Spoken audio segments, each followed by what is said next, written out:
Okay, you're now exploring music. Do you feel that it will also open different avenues for you for other pursuits as well na sabay? Because, syempre, kapag com-major ka, may may konting desire ka to do more artistic Yeah. things at the same time.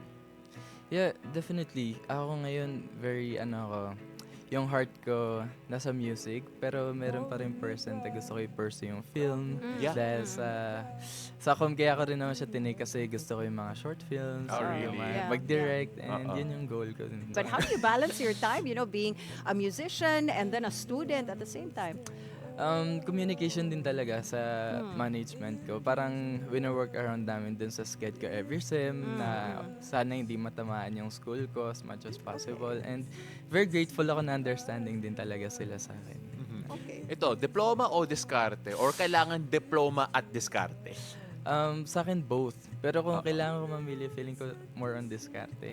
Yeah. Diskarte first and then diploma later. Pwede rin naman, right? So, anong ngayon ang main goal mo?